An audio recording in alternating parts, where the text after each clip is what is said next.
How's it going, everybody? I'm Stella Chung, and this is the Weekly Fix, the show where we round up all the gaming and entertainment headlines you may have missed this week. Sony just can't catch a break because they've been hacked again. We get into all the details surrounding this hack and what you can do to protect yourself. Who knows, maybe we'll all get some free games out of this one like we did in 2011. Sony wasn't the only headline maker this week. We've also got news on a fan-led class action lawsuit against the developers of the Knights of the Old Republic 2 Switch port. And everything we know about The Division 3, why Amazon is bringing ads to Prime Video, and so much more. Let's get to it.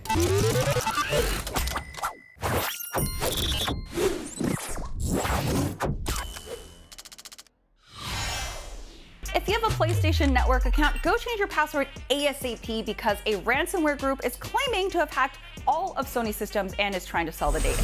The group ransomed.vc, which is a little on the nose, posted on Clear and Darknet saying we have successfully compromised all of Sony systems. We won't ransom them. We will sell the data. Due to Sony not wanting to pay, data is for sale. We are selling it. This definitely reads like it's baby's first hack and ransom sale, which is interesting because ransomed.vc has only been operating since September this month. Ransomed.vc's hack was reported by Cybersecurity Connect, and that the group showed some proof of the stolen data, which included screenshots of an internal login page, a PowerPoint presentation on test bench details, and some Java files.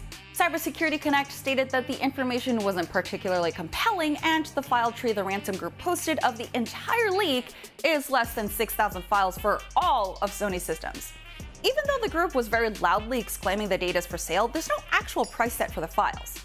But apparently ransomed.vc set a post date of September 28th this year, so if no one buys the data by that date in a few days, they'll most likely post it publicly. If you remember back in 2011, Sony had a massive security breach where the data of 77 million users was compromised. PlayStation Network, or PSN, was hit with a DDoS attack and then experienced an outage where no one could access the service. PSN stayed offline for a few weeks, and Sony admitted that users' names, addresses, emails, birth dates, passwords, and potentially billing information and credit card data had been accessed. Sony did end up restoring PSN services and beefing up security within their own systems and going back online in May 2011. Luckily, this breach doesn't seem to be as serious as the event in 2011, but Sony has yet to comment on this claimed hack or even post about it. This is a developing story, so we'll be sure to keep you updated as more details pop up. Staying on PlayStation news, if you're in the US and you're buying a PS5 between now and October 20th, you can get a free digital PS5 game. This is a brand new deal that applies to anyone who's bought the console since September 20th and anyone who might buy it before mid-October. The timing is pretty great, especially since Spider-Man 2 is going to launch on October 20th, and people might be purchasing the PS5 for the first time now. And two of the qualifying free games you can get from this deal are Spider-Man Miles Morales and Spider-Man Remastered. Here are the other qualifying games you can pick from. All you need to do when you purchase your new PS5 is activate the console, go to the PlayStation Store and look for the promotion banner advertising this specific deal, select your free game, and then just download it. Super easy. I'm kind of jealous that I already have my PS5 and have to miss out on this deal. But it does mean we'll have more people to talk about some of those games with now. Aspyr Media ported Star Wars Knights of the Old Republic 2 The Sith Lords to the Nintendo Switch in June 2022, and fans have been upset with Aspyr and their publishing company Saber Interactive for the cancellation of KOTOR 2's DLC. KOTOR 2's DLC was going to be a restored content edition that put missing content back into the game and also fixed technical issues. The restored content DLC was also a fan-volunteered mod that was endorsed by Aspyr Media in 2015. Steam players can install and play the mod, but Switch players cannot. KOTOR 2 was launched on the Switch June 8th, but 6 days before that, Aspyr had posted to Twitter that the promised DLC would not be releasing and that players who purchased KOTOR 2 could get a free game from their list as a way to try and make amends. I would say the gesture didn't go over too well, since now there's a class action lawsuit launched by fans against Aspyr and Saber. The official case is Malachi Michalonis versus Aspyr Media Incorporated. The fans and their lawyer are demanding a jury trial that Aspyr have until October 4th to respond. The lawsuit document filed in July by Michalonis reads, despite their failure to release KOTOR's restored content DLC, defendants refuse to give refunds to purchasers of KOTOR individually and on behalf of all others similarly situated. Plaintiff would potentially be interested in purchasing other games with restored content DLC from defendants in the future if they have the advertised content, are not deceptively advertised, and accordingly priced at fair market value without being artificially inflated due to the deceptive advertising. The document read that the plaintiff felt completely duped over the DLC that was claimed to be coming soon before it was cancelled, and all the restored content references in the announcement trailer for KOTOR 2 were removed. We'll be checking back in with this case since Aspyr and Saber have until October 4th to respond. Platinum Games co-founder Hideki Kamiya has announced he's leaving the studio after 17 years. Kamiya made a name for himself at Capcom, working on series like Resident Evil, Devil May Cry, and Bayonetta before starting his own company in 2006, with fellow Capcom alums Shinji Mikami and Atsushi Inaba. During his time at Platinum, Kamiya introduced the world to Bayonetta while also working on other games like The Wonderful 101 and Astral Chain. He also garnered a reputation for ruthlessly, and rather hilariously, blocking fans on Twitter for the slightest offense. On X today, Platinum Games posted that Kamiya would be leaving the company October 12th this year. They also went on to say, "We believe that he will continue to succeed in his future endeavors as a game creator. We are looking forward to seeing the game industry grow into a better place with him in it.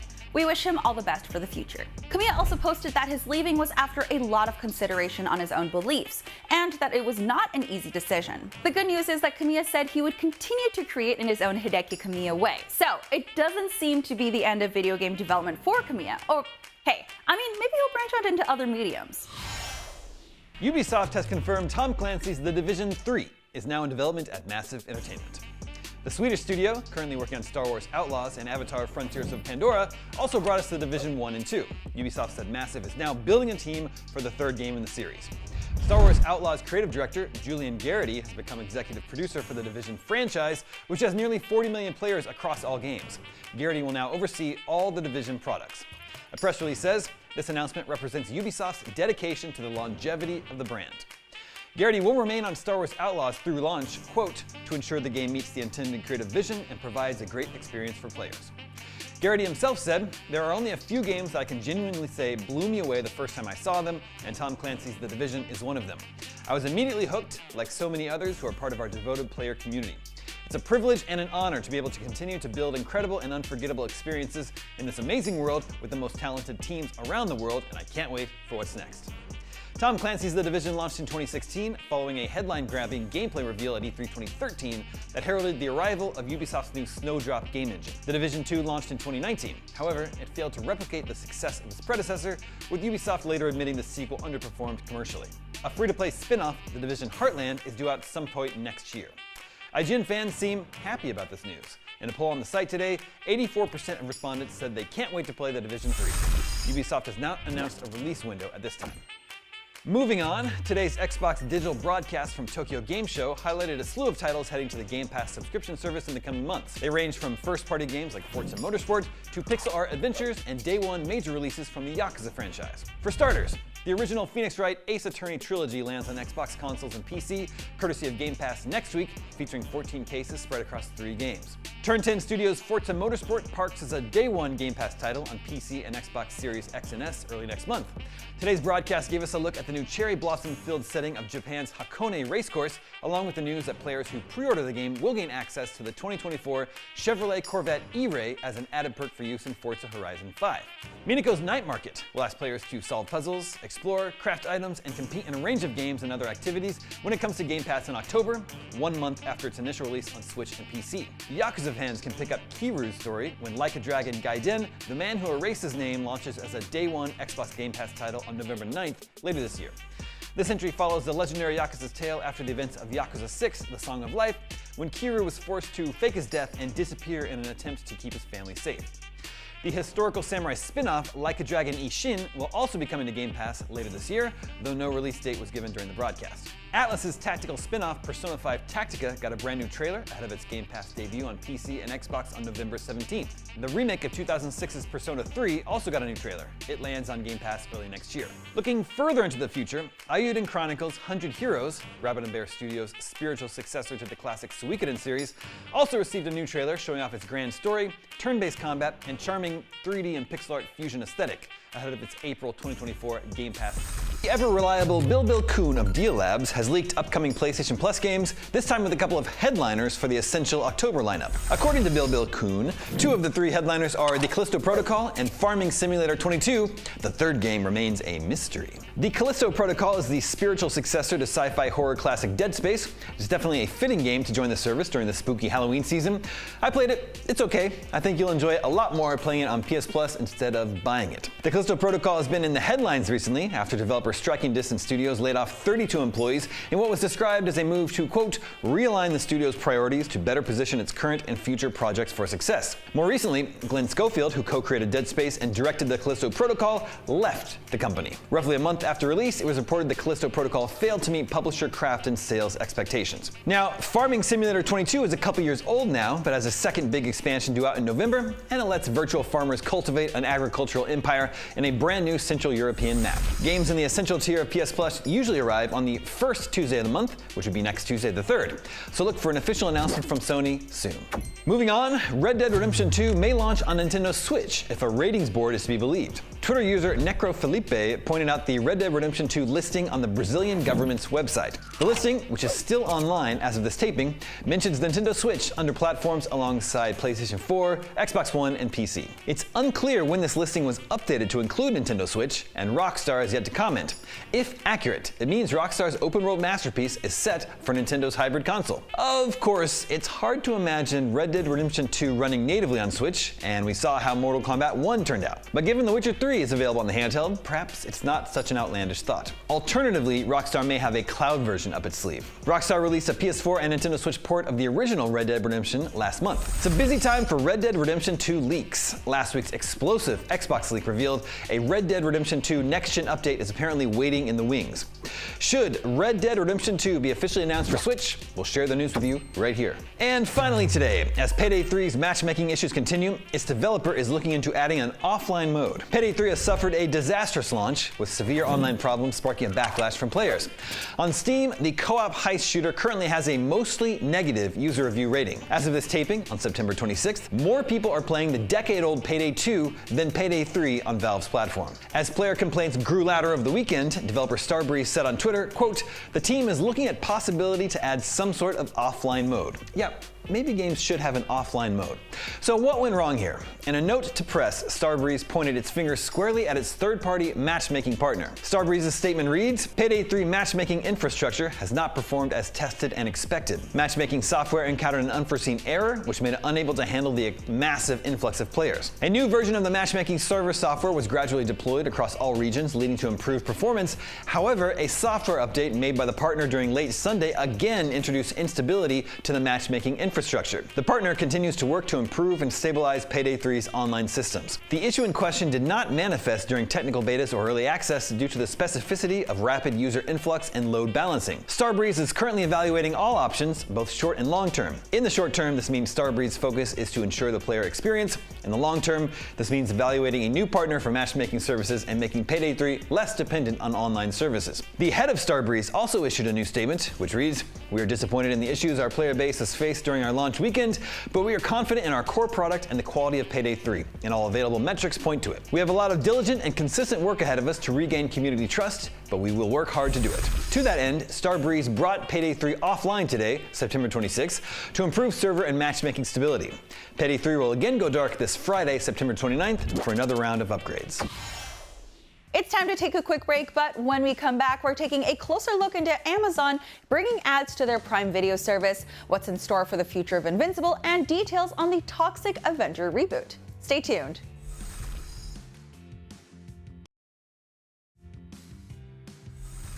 Welcome back to the Weekly Fix. It seems like every streaming platform these days is either raising their prices or adding ads to their programming. By the way, IGN has a TV channel called IGN 1, and you should check it out. It's free, has a bunch of cool original programming, and it's totally worth it. Anyways, we're about to take a look into why Amazon is bringing ads to Prime Video, what's in store for Invincible, and a whole lot more. Everything seems to be getting more expensive these days, but great news! Amazon announced today that the cost of Prime Video would not be getting higher. Isn't that nice? Well, okay, so there's a catch. The price for current subscribers will remain the same, but the service will start running commercials during streaming shows and movies. If you want to keep the experience ad-free, it'll cost an extra $2.99 a month on top of your regular subscription. The policy change was explained in a statement on aboutamazon.com, reading, "To continue investing in compelling content and keep increasing that investment over a long period of time, starting in early 2024, Prime Video shows and movies will include limited advertisements. We're not making changes in 2024 to the current price of Prime membership. We will also offer a new ad-free option for an additional $2.99 per month." The company aims to have meaningful fewer ads than linear TV and other streaming TV providers. What meaningful actually means is all relative, but we'll find out next year. The changes will roll out in the US, UK, Germany, and Canada in early 2024, and France, Italy, Spain, Mexico, and Australia will follow later on. Subscribers will be sent an email before the changes take effect and will be given the option to pay more to get rid of the ads. If ads aren't a deal breaker, just go about your business as usual. Everything's getting more expensive, and while some of that is a result of global economics, the reality is that a lot of the service products and services we take for granted are often cheaper than they should be. I definitely don't have a business degree or anything, but the same company that'll ship something halfway across the country to your front door in under 2 days for no extra cost also produces a whole slate of original streaming shows and movies, including some ridiculously big budget projects like a literal billion-dollar Lord of the Rings series. When you consider the scope of a lot of streaming content versus the price of admission, it's not surprising that a lot of the writers and actors involved are getting screwed over to the point that they've gone on strike. Speaking of which, the next season of Netflix's One Piece is on hold as long as the strike continues. But once a deal is reached, there's one star who wants to climb aboard. That's Jamie Lee Curtis. On Instagram, the actress wrote, "Once the strike against the greed of the AMTPT is settled with a fair contract, I will lobby along with the growing fan frenzy to become Dr. Kureha in One Piece Netflix," along with some fan art of herself as the character. Curtis is best known as the original final girl in the Halloween movies, but she's had tons of other roles and most recently delivering amazing performances in Everything Everywhere All at Once and Knives Out. Earlier this year, she published a graphic novel titled Mother Nature, and back in 2015, she attended the fighting game convention EVO disguised as Vega from Street Fighter. So finding out that she's also a One Piece fan is very much in line with her history of being pretty cool. In the One Piece manga and anime, Dr. Kureha is the mentor to Tony Chopper, Jamie Lee Curtis's, and my favorite character. Chopper is the adorable blue-nosed reindeer who ate the Hito Hito no Mi devil fruit, who let him gain intelligence and turn into various body forms at will. Chopper is also the Straw Hat Pirates' ship doctor who dreams of being a cure-all doctor. I have no idea how they're gonna bring Chopper to life properly because he's so cute and he's so adorable in his normal form, but some of his transformations can get a little bit terrifying. But it seems that Kureha's casting is in the bag. There's still no telling when the SAG and WGA strikes are coming to an end, but the writers and studios have been in negotiations for 3 consecutive days and counting, which bodes well for finding some kind of resolution. Here's hoping a fair deal can be reached soon enough, partially because it would improve the livelihoods of thousands of hardworking people, but also Jamie Lee Curtis in One Piece. Come on. Creator Robert Kirkman isn't shy when it comes to prolonging his televised shows for fans to enjoy them for years to come. After all, he created the comic that launched the Walking Dead franchise, which included the flagship AMC series that lasted over a decade, plus several spin-offs and a pile of video games. Well, it looks like Kirkman already has plans for another universe he created with the animated Invincible series spanning up to possibly 8 seasons. Now, speaking of Polygon on the upcoming season 2 and the future of the Prime Video series, he said, quote, "I'm trying not to pin it down to a number because it is somewhat of a moving target. I think in the 7 to 8 range seems like it would be enough, but there could be some things we move through a little faster, some things we expand. If we're fortunate enough to go for a good long time, I think that would be enough to cover the entire comic." Now, 11 seasons wasn't enough to cover The Walking Dead's comic book run, which unexpectedly ended back in 2019. But a lot of that was due to how far The Walking Dead AMC series deviated from the source material. Dealing in live action on a television budget comes with its limitations as well, meaning Kirkman and the team likely couldn't pull off some of the bigger set pieces they may have wanted to that took place in the comics. There was also the added challenge of wrangling the schedules of its live action cast. But since Invincible is an animated series, there's no reason for it to not be a one-to-one of the source material. And getting actors in a VO booth is a lot less of an ask than having them on set in full hair and makeup for weeks on end. Now, if season 1 was an indication enough, don't expect Invincible to stay 100% in line with the comic. Now, continuing in that Polygon interview, he said, quote, "There are some things along the way that didn't get into the comic that I'd like to do. I think it'd be cool to have some episodes here and there that are completely original. So that's part of the plan moving forward." And we know he's no stranger when it comes to staying true to his original creations while still telling an entirely new story. Dead City, Daryl Dixon, and the upcoming The Ones Who Live series are all within the Walking Dead universe with familiar characters from the original comic series, but placed in a separate and original story that's completely different from the comic book counterparts' experiences. Now, with 144 comic issues that span 15 years, it wouldn't be surprising to see Invincible going to at least 7 seasons, right? Maybe 8. Now, it's been just over 2 years since the first season of Invincible, and now we're waiting for the second season to come out November 3rd. That's definitely a long road to a potential 8 seasons, but fans will be here to watch it every step of the way. Now, keep in mind, season 2's 8 episodes will be released in 2 chunks, with the first half airing in 2023 and the second airing sometime next year. Now, there's no word on why it's being split into 2 parts, but many speculate that it might be due to the ongoing Hollywood strikes, which has halted production on a number in the movies, TV, and streaming industry. But it could also be to give animators time to finish episodes, or so Amazon can possibly string viewers along, build up hype, and get a few more bucks out of subscribers. I mean, The Walking Dead did that with its seasons all the time. Now, it looks like the showrunner of the Netflix series Daredevil isn't too happy with what Disney is doing over there on Disney Plus with its new show, Daredevil Born Again. Now, Stephen DeKnight took to Twitter to call out the House of Mouse on what they're doing, tweeting out, quote, "It's an old Disney scam where they slightly rename a series to reset contract terms back to first season. Needs to be addressed by all the guilds/unions and crushed." Now, with this strategic move by Disney, DeKnight will not receive any money from the upcoming Daredevil series since it's got Born Again tacked onto the end of the show title. Now, that means it's essentially a different show from the Netflix series. Now, DeKnight called that into question since the series also stars the 2 lead actors who were in his Daredevil series on Netflix. Now, making sure the public didn't mistake his anger for everyone associated with the upcoming Disney Plus series, DeKnight went on to say, quote, "To be clear, I can't wait to see Charlie Cox and the amazing Vincent D'Onofrio reprise their iconic roles. But to claim this is a complete reboot and you don't have to pay the original creatives is some corporate shenanigans, to say the least." Shenanigans indeed. Now, DeKnight has every right to be frustrated, but I want to toss things over to you, the viewers. Do you agree with DeKnight's take on the entire situation? Does Disney Marvel owe anything to the showrunner of the Netflix series that came before Disney's Born Again?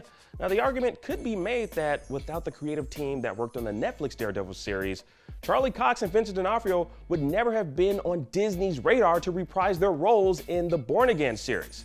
And if Disney's argument is that this is a whole new rebooted version of the characters separate from their Netflix versions, then why cast the same actors? But you know what? I don't want to give y'all any of my hot takes. I'll leave it to y'all in the comments. You may have heard there's a remake of the 1984 schlock classic The Toxic Avenger on the way. It's actually premiering at Fantastic Fest tomorrow, September 21st. But today we have a batch of images, courtesy of Entertainment Weekly, that introduce some more characters. In particular, a transformed Elijah Wood, who gives us real Penguin circa Batman Returns vibes. In fact, writer-director Macon Blair says that was exactly the inspiration. He told Entertainment Weekly it's, quote, "sort of riff-raff from the Rocky Horror Picture Show and the Danny DeVito Penguin mixed together. The idea is that you forget that it's the Elijah that you know from Lord of the Rings or anything else." Elijah Wood has given us great villainous performances before. Remember his silent role in Sin City? The Toxic Avenger remake stars Peter Dinklage as the title character, who we see here in this image, presumably before his encounter with toxic waste turns him into the unlikely hero. Blair explains, similar to the original Toxic Avenger, he's singularly unqualified to be a hero. He's not especially brave, he's not especially crafty, but he has his heart in the right place, and he starts taking it to the limit when he's pushed into a corner. We also see Kevin Bacon, who plays the greedy executive in charge of the company Dinklage's character works for. Blair says Bacon's character is in, quote, "the mold of Lex Luthor," where they have all this money and resources at their disposal, but he's just kind of a disaster. And Bacon's character runs, quote, "a gang of dangerous lunatics, the Killer Nuts," which we see here. After the original Toxic Avenger was released in 1984, parts 2 and 3 were both released in 1989. Part 4 was unleashed in 2000, but the franchise has remained dormant in theaters since then. Of course, there was an animated series that aired on television in 1991, an award-winning rock musical that ran from 2008 to 2017, and a 1992 video game released on NES, Game Boy, and Sega Genesis. With the remake premiering tomorrow, we should have the first reviews of the new Toxic Avenger arriving later this week. Moving on, Netflix has released its first trailer for the animated adaptation of Capcom's Onimusha video game franchise. It's due to premiere on November 2nd, later this year. The action-packed 3-minute trailer shows protagonist Miyamoto Musashi don the series' iconic Oni gauntlet and go toe-to-toe with a varied cast of foes, both demonic and human alike. As the trailer unfolds, Musashi is handed a 33-day deadline in which to complete a covert mission, while a seemingly human antagonist, drinking a suspiciously blood-like liquid, lays out his wish to exterminate all remaining samurai in Japan. Later, a flame-wreathed entity charges Musashi with the task of killing the Genma, a race of demons, and trapping their souls in the Oni gauntlet. Throughout, we're also given glimpses into the tragic life of a young girl who Musashi fights to protect. The action unfolds against a backdrop of a fantasy-infused take on the Edo period of Japanese history, which has been stunningly realized using hand-drawn backgrounds, while the on-screen characters have been brought to life with 3D CGI. The Onimusha video game series began in 2001 with the release of Onimusha Warlords and was successful enough to spawn 3 further mainline games along with a number of spin-offs. Barring the release of a 2019 remaster of the PS2 original, the Onimusha franchise has been largely dormant for over a decade at this point. Netflix's Onimusha adaptation is being helmed by supervising director Takashi Miike and director Shinya Sugai, who had previously worked on the streaming giant's CG animated adaptation of Dragon's Dogma. I've actually never played Onimusha, but this looks cool. Here's hoping it's up to the standards of the Castlevania and Cyberpunk series. I'm Stella Chung, and that was your weekly fix. We'll be back here next Saturday with more of the biggest gaming and entertainment news. See you then.